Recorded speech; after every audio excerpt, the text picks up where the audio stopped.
Hi everybody, so hopefully you've had a little read of our passage, Matthew chapter 5, verses 43 to 48, and you probably felt like going ouch after reading that, because this is one of the big awkward moments in the Sermon on the Mount. You have heard it said, love your neighbor and hate your enemy. Oh, that's a cool philosophy, we like that. But then Jesus goes on to say, but I say to you, love your enemies and bless those who curse you, and do good to those who hate you. And we go, hold on a minute, that's really a step too far.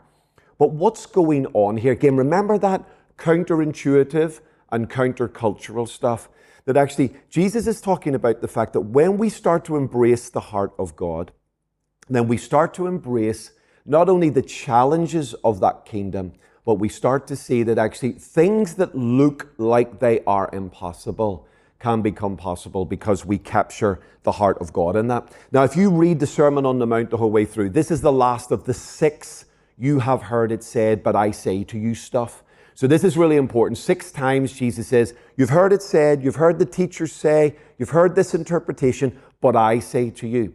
And each time Jesus is doing that, he is, you could say reinterpreting. I would say he's bringing the proper interpretation of the Torah as it was meant to be understood. It's really quite interesting. If you read the Torah, if you read that engine room of the Old Testament, there's not a single example of God endorsing Israel hating their enemies.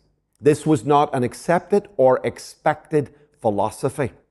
And therefore, we get this, well, where does this come from? In fact, when you read the Torah, it's exactly the opposite. That in the Torah, you've got 3 great loves. You've got love God, you've got love your neighbor, and then you've got love the alien or the foreigner. Now, in the context of that ancient Near East world, the foreigner or the alien was regarded as sort of enemy. So in other words, someone not like me, someone outside my tribe, someone outside my gap. Here's God expressly in the Torah saying, yeah, love God, that's a lock. Love your neighbor, okay, that I get that. But he's saying, love the people not like you, outside of the boundaries of this, because he says, and he explains it, because you were also once aliens, foreigners, slaves in Egypt. Now, when Jesus tries to unpack this later on, he gives us an amazing story that we call the Good Samaritan.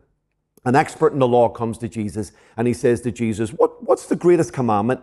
Jesus says, hear, O Israel, love the Lord your God with all your heart, with all your soul, and with all your strength, and love your neighbor as yourself. Now, that's where the expert in the law should have just left it. But trying to be clever, he said, well, okay, who's my neighbor?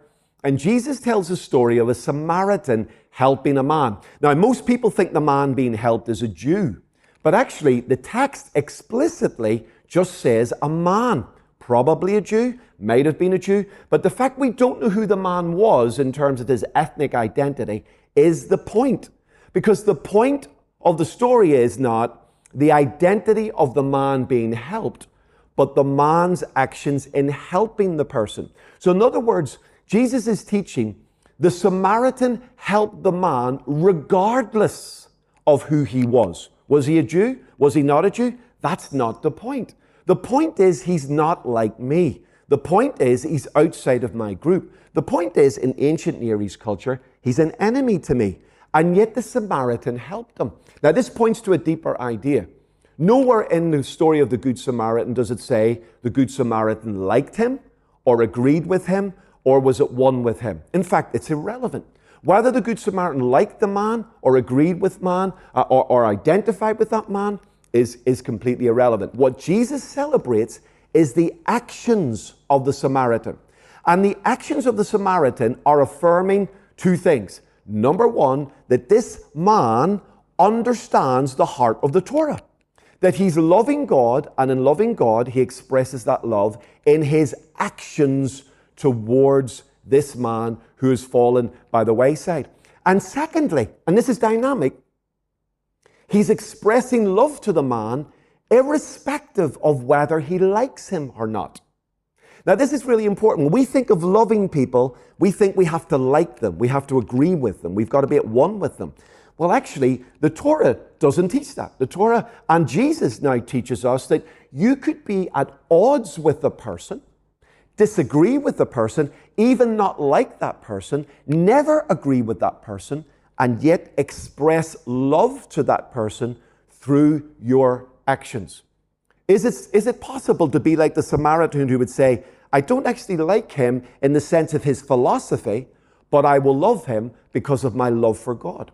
And so when we grasp an understanding that loving God and loving our neighbor and loving our enemy, or the one who is alien to us, is not about necessarily, when it comes to our enemy, liking everything that they are or do, but expressing actions of love towards them.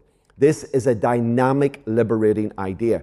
So it is possible to bless those who curse you. It is possible to love those who hate you, because I don't have to agree with them. I don't even have to like them, but I do, out of my love for God, I'm being called to express actions of love toward them.